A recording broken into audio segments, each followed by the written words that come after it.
JEE advance 2023 का एक सवाल आपके सामने लेके आया हूं, उसको सोल्व करने के प्रयास करते हैं। सेंटर ऑफ मास का सवाल है और सबसे पहले क्वेश्चन पढ़ के देख लेते हैं और डेटा अंडरलाइन कर लेते हैं। इंपोर्टेंट सबसे पहली बात, गिवन दैट ना लिख के केवल डेटा अंडरलाइन करेंगे। एमजी ऐसा होगा और यहाँ पर नॉर्मल ऑन द ब्लॉक, छोटे मास पे नॉर्मल होगा ऐसा और बड़े ब्लॉक पे नॉर्मल होगा ऐसा।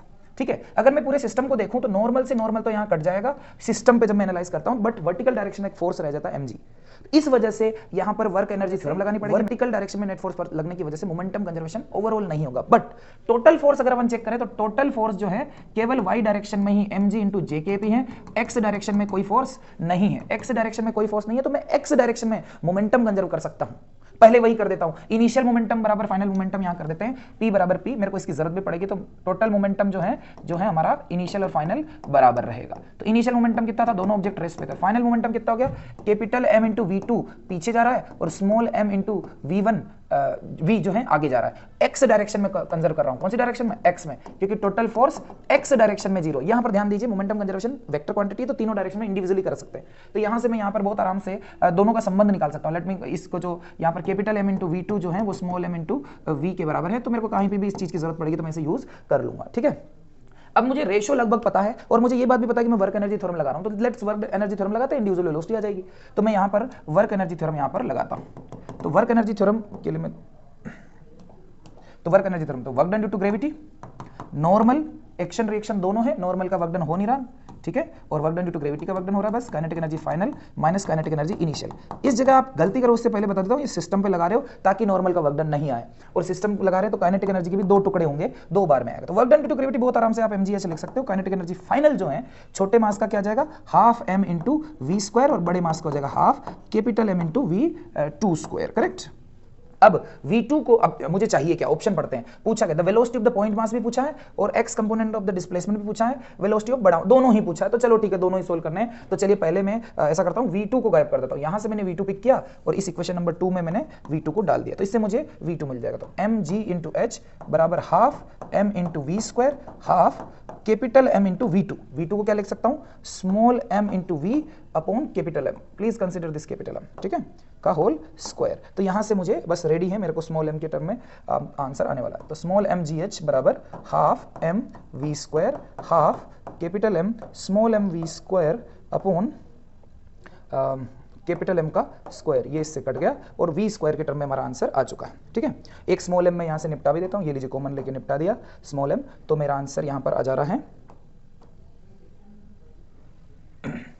यहां पर हमारा आंसर आ जा रहा है 2v उधर भेज देते, 2gh equals to v square common ले लिया, अंदर बच गया 1 plus small m upon capital M, okay, और v आ गया मेरा 2gh capital M plus small m, ये स्क्वायर था, मैंने रूट ले लिया, तो मेरा वेलोसिटी ऑफ छोटा पार्टिकल का वेलोसिटी आ चुका है √2gh capital M upon small m। तो मैं इसे क्रॉस चेक कर लेता हूँ, स्मॉल m की वेलोसिटी √2gh,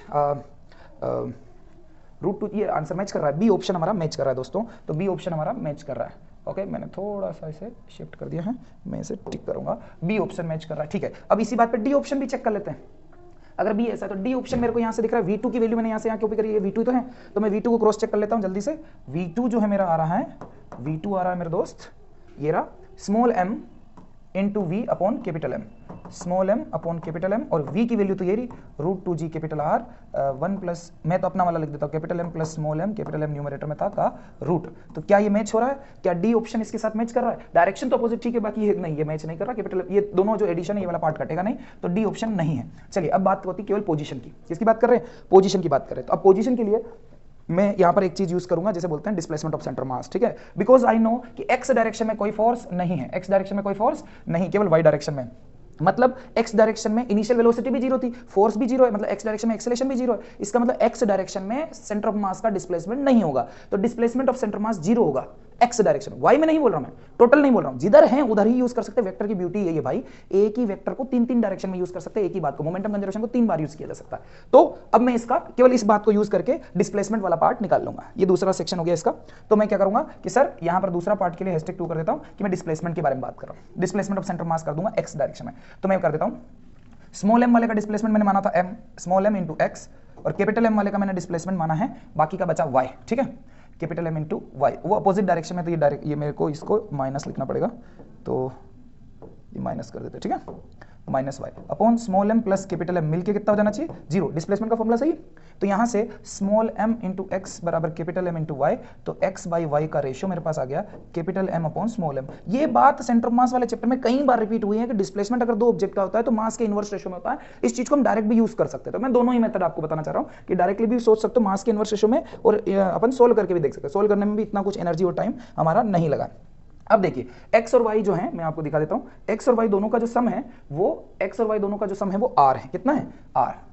यहां से हमें पता है x plus Y equal to capital R, और यहां से हमें उसका रेशियो पता है x बाई वाई का रेशियो है capital M by small m। यहां से तोड़ देंगे रेशियो में बहुत आसानी से, तो यहां पर रेशियो में सोल्व कर लेते हैं अपन को। x की वैल्यू मेरे यहां पर आ जाएगी, x की वैल्यू आ जाएगी total value capital R upon total ratio capital M plus small m into respective ratio, तो x में आ रहा है कैपिटल M, और y का जो अगर मान लीजिए बड़े ब्लॉक का जो डिस्प्लेसमेंट है वो है total value r upon total ratio capital M small m into y का हिस्सा स्मॉल m। ये आराम से, मतलब ये रेशियो प्रोपोर्शन एक 10th क्लास की 9th क्लास की ट्रिक मैंने आपको सामने यूज की है। अपन डायरेक्ट भी कर सकते हैं, सोल्व भी कर सकते हैं। अब इसको चेक कर लेते हैं, और ये डायरेक्शन जो y होगा वो पीछे होगा, x जो है वो आगे है। इसको भी आंसर को हम लोग चेक कर लेते हैं, ठीक है।